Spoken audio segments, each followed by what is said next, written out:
Kitakubu. Hey everyone, KitaSean here, so welcome back to another Fate's Ground Order should you roll for this gacha video. I'm going to explain if the servants in the gacha are good or not, and if the gacha itself is worth the roll. In this episode, we'll be talking about the upcoming Las Vegas event, Summer Gacha, which is going to be releasing tomorrow, and I'm very excited for you guys that play the USA version of Fate's Ground Order because the event itself is really fun, the story is great, and you're farming for QP, and who doesn't want QP? So this is going to be a really fun event, and hope you guys enjoy it. There's going to be 3 different gachas in the Las Vegas event. The first gacha will include the following servants: Miyamoto Musashi Berserker, Osaka Behemoth Archer, and Carmilla Writer. Let's start off with Carmilla Writer. In my opinion, I feel like Carmilla's skills are kinda off, but she does have the tools to make up for the lack of power.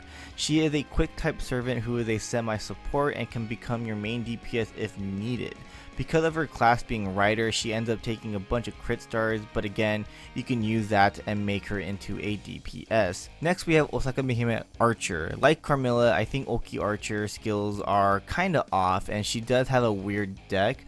Fortunately, her buffs are exceptionally high, meaning she can be a useful servant, but mostly it's pretty awkward. She has the potential to spam her MP, but once again, it's not as consistent, and I do believe her MP is very lacking. It's a buster type MP that lacks damage, and it doesn't have any special effects on it unless you overcharge. Lastly, from this gacha is going to be Miyamoto Musashi Berserker. She is basically the example of what a Berserker should be.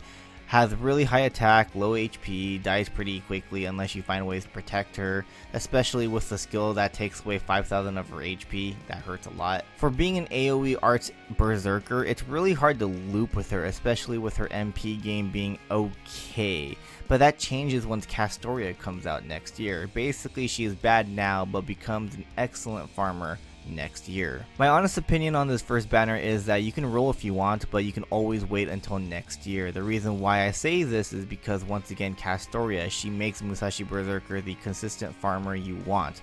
Though both Carmilla and Osaka Behemoth are fun and are usable servants, there are better options. Plus, Space Ishtar is coming soon. Looking at social media and my comments down below, a lot of you guys are saving for her anyways. Next is going to be the Merlin pickup gacha. Let's be honest here, nobody really cares about Siegfried or Fuma Kotaro. You just want Merlin. Merlin is great for buster support and challenge quests. If you don't have him, he is definitely a must roll. If you missed out on him during the guarantee gacha during the anniversary, it's a great second chance to get him.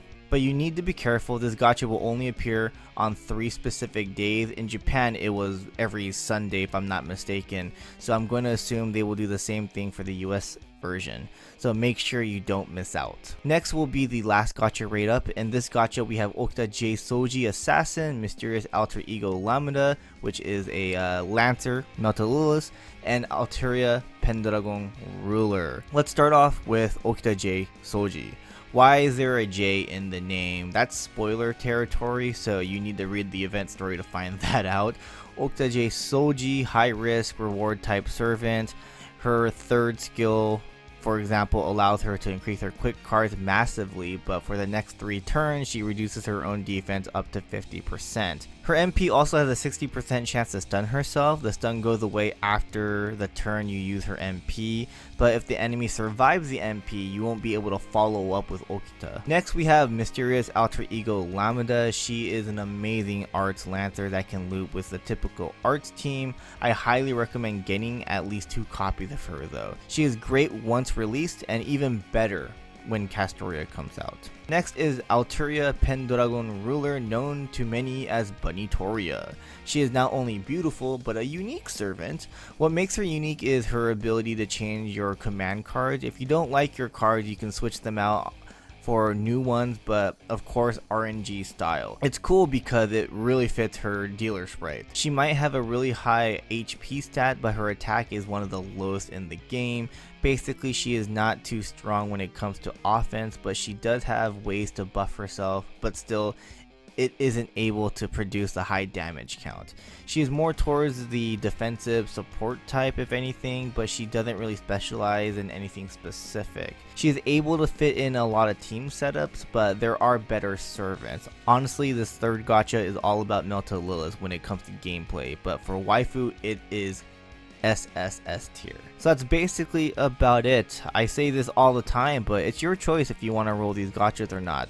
Comment down below and tell me if you guys are going to be rolling or are you going to be saving, and I'll see you guys in the next one. Laters.